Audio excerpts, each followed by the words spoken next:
दोस्तों कल नैस्डैक में 4% की गिरावट क्या कम थी जो आज इंडसइंड बैंक के अंदर इतनी बड़ी रेड कैंडल आप लोगों को देखने को मिल रही है। और क्या आप इस रेड कैंडल का क्वांटम बता सकते हो, गैस कर सकते हो? अगर आप लोगों को नहीं पता है तो 27% की गिरावट आज इंडसइंड बैंक में हुई है, जबकि निफ्टी 50 जो है आज 0.15% के आसपास पॉजिटिव में क्लोज हुआ है। तो ये कोई मार्केट की वजह से गिरावट नहीं हुई है, यहाँ पे एक बहुत ही बड़ी न्यूज और बहुत ही बड़ा चैलेंज है इंडसइंड बैंक के साथ, जिसकी वजह से इतना मैसिव फॉल हुआ है और ये फॉल आगे कंटिन्यू भी रह सकता है। आइए जानते हैं आखिर हुआ क्या इंडसइंड बैंक में। ये दोस्तों मैं आप लोगों के साथ ऑफिशियल न्यूज शेयर कर रहा हूं। कल इंडसइंड बैंक ने एक डिस्क्लोजर दिया था जहां पे उन्होंने बताया कि उनसे कुछ इंटरनल रिव्यू में गलती हो गई है। और यहां पे आप देख सकते हो कि जो उनका डेरिवेटिव्स पोर्टफोलियो है वहां पे उन्होंने अपने हेजिंग के कॉस्ट को गलत एस्टिमेट कर लिया, जिसकी वजह से उनको यहां पे 2.35% ऑफ देयर नेटवर्थ का खामियाजा भुगतना पड़ सकता है। अब 2.35% ऑफ देयर नेटवर्थ का मतलब है 1600 से 2000 करोड़ तक का यहां पे नुकसान इंडसइंड बैंक को झेलना पड़ सकता है। और ये नुकसान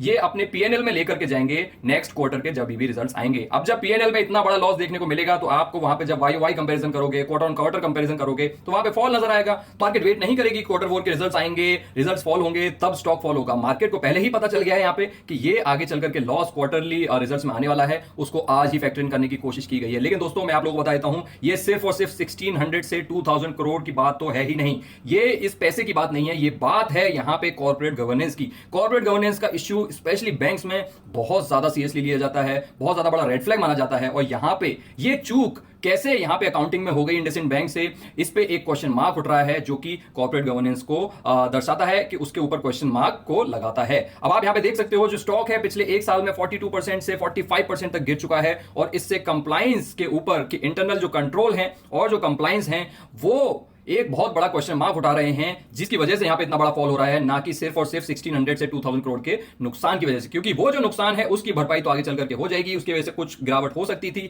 लेकिन अगर कॉर्पोरेट गवर्नेंस के इश्यूज क्रीप इन होना स्टार्ट हो जाते हैं, अंदर ही कुछ गड़बड़ी है, तो क्या पता ये भी कल को यस बैंक बन जाए। ऐसा केस भी बिल्कुल हो सकता है। स्पेशली यस बैंक जैसे केसेस देखने के बाद मार्केट में बैंक्स को लेकर के थोड़ा सा और ज्यादा कॉशियस रहते हैं लोग। कहीं पे भी थोड़ा बहुत भी हिंट मिलता है कॉर्पोरेट गवर्नेंस के इश्यू का, वहां पे बहुत तेजी से सेल ऑफ आता है। इसीलिए ये जो आज का सेल ऑफ आया है, ये इस हिंट की वजह से आया है, ये इस डर की वजह से आया है कि यहां पे इंडसइंड बैंक अगला यस बैंक ना बन जाए। ऑल्दो किसी को ये पता नहीं है कि अगला यस बैंक बनेगा या नहीं बनेगा, एक्चुअल में वहां पे कोई कॉर्पोरेट गवर्नेंस का इश्यू है या नहीं है। लेकिन दोस्तों यही तो स्टॉक मार्केट की खासियत है कि यहां पे छोटे छोटे हिंट्स मिलते हैं और अल्टीमेटली कौन उन हिंट्स पे सही एक्शन ले लेता है वही जीतता है। अब ये बता पाना बहुत मुश्किल होता है कि एक्चुअल में क्या इश्यू है या क्या नहीं है। अल्टीमेटली सब अपनी गट फीलिंग यूज करते हैं और थोड़ा बहुत दिमाग, थोड़ा बहुत जो उनकी नॉलेज है उसको यूज करते हैं। उसके अलावा एक और जो डेटा पॉइंट है, जिन दोनों डॉट्स को आप कनेक्ट कर सकते हो, एक डॉट हो जाती है ये कि यहां पे कैसे मेजर्स हैं बैंक्स के अंदर की इतनी बड़ी जो चीज है वो मिस हो गई।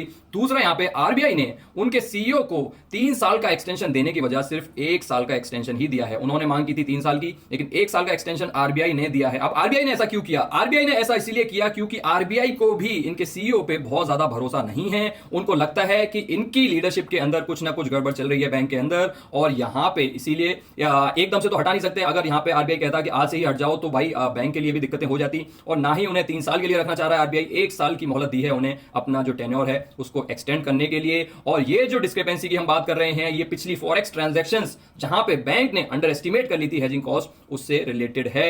इनकरेक्ट वैल्यूएशन अकाउंट्स में दिखा दिए थे। अब दोस्तों इन सारी चीजों को बैंक जो है अपने पीएनएल में लाएगा, बैलेंस शीट में लाएगा, ये सारी चीजें होंगी। जो मेन मुद्दे की बात है, जो मेन 2 डेटा पॉइंट्स हैं आपको जो कनेक्ट करके देखने चाहिए, जो 2 डॉट्स हैं, वो है कि सीईओ के ऊपर भरोसा नहीं है आरबीआई का, यानी कि आरबीआई को भी कुछ ना कुछ यहाँ पे गड़बड़ नजर आ रही है। दूसरा, इतना बड़ा जो झोल है यहाँ पे, झोल नहीं कहूंगा मैं, फ्रॉड नहीं कहूंगा, यहाँ पे इतनी बड़ी जो मिस्टेक है ये कैसे हो सकती है? क्या यहाँ पे सच में अंदर कुछ गड़बड़ है? ये 2 क्वेश्चन मार्क उठते हैं, जिसकी वजह से यहाँ पे आप लोगों को सेल ऑफ देखने को मिला। लेकिन दोस्तों इंडसइंड बैंक के साथ ये कोई पहली बार नहीं हो रहा है। ये बैंक हमेशा कुछ ना कुछ न्यूज में रहता है, हमेशा कोई ना कोई इसके ऊपर क्वेश्चन मार्क उठता ही रहता है, और इसी वजह से ये बैंक कभी भी कंसिस्टेंटली परफॉर्म नहीं कर पाता है। आप बीच बीच में कहीं पर जाकर के देखोगे तो आपको लगेगा कि परफॉर्म तो किया था, मुझे तो रिटर्न्स मिले थे, लेकिन दोस्तों वो डिपेंड करता है आप कब एंटर किया और आपने कब एग्जिट किया। लेकिन कंसिस्टेंट परफॉर्मेंस आप लोगों को देखने को नहीं मिलेगी। ये मैंने वीकली चार्ट लगा लिया इंडसइंड बैंक का, और फिलहाल गिर गिर के आप देख सकते हो 2020 के आसपास, 2020 2020 में ये स्टॉक 500, 400, 300 के आसपास पहुंच गया था और अभी स्टॉक 656 पे पहुंच चुका है।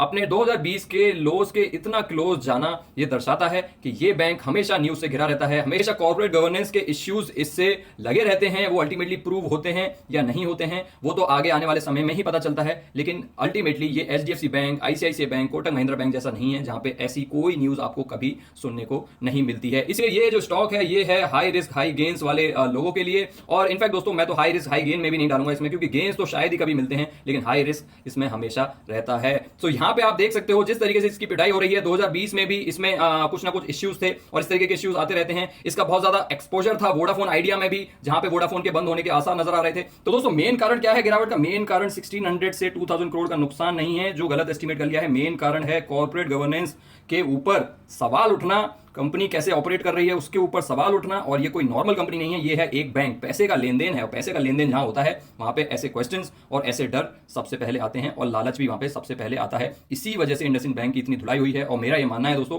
इस स्टॉक से दूर ही रहना चाहिए। Even high risk high gain वाले लोगों को भी इससे दूर रहना चाहिए। हाई रिस्क हाई गेन में और बहुत सारे स्टॉक्स आ जाते हैं जहां पे जो अपसाइड की पॉसिबिलिटी है वो इससे कहीं ज्यादा होती है। स्पेशली अगर मैं आजकल के मार्केट में बात करूं जहां पे अपॉर्चुनिटीज की बिल्कुल भी कमी नहीं है, एक से एक ब्लू चिप स्टॉक 30 से 35% गिरा हुआ है, ऐसे टाइम में तो ये अपॉर्चुनिटी के ग्रैब करना, ये सोच करके मैं हाई रिस्क हाई गेन वाली अपॉर्चुनिटी ग्रैब कर लेता हूं, मेरे हिसाब से तो सेंस नहीं बनाता है, क्योंकि कुछ बहुत सारे अच्छे स्टॉक्स इतने गिरे हुए आपको ऑलरेडी मिल रहे होंगे। हाँ ऐसा होता कि मार्केट ऑल टाइम हाई पे चल रही है, यहां पे इंडसइंड बैंक में एकदम से इतनी गिरावट आ गई है और यहां पे थोड़ा सा रिस्क लिया जा सकता है, क्योंकि कल को अगर इंडसइंड बैंक में ऐसी कोई गड़बड़ी नहीं निकलती है तो ये भागेगा भी तेजी से, तो उस केस में यहां पे एक रिस्क लिया जा सकता था। बट अभी करंट मार्केट सिनेरियो में मेरा मानना यह है, पर्सनल ओपिनियन ये है कि इस स्टॉक से दूरी बनाए रखनी चाहिए। अगर आप लोगों को इस तरीके के वीडियोस पसंद आते हैं तो आप इस चैनल को सब्सक्राइब कर सकते हो, और अगर आप इस चैनल के और भी ज्यादा क्लोज आना चाहते हो, अगर आप इंडसइंड बैंक जिस तरीके से फॉरेक्स डेरिवेटिव्स में काम करता है, अगर आप इक्विटी डेरिवेटिव्स और निफ्टी डेरिवेटिव्स में काम करना चाहते हो तो हमारी प्लेलिस्ट है, आप वो भी चेकआउट कर सकते हो। यहाँ पे कोर्सेज चेकआउट कर सकते हो फ्री ऑफ कॉस्ट वाले,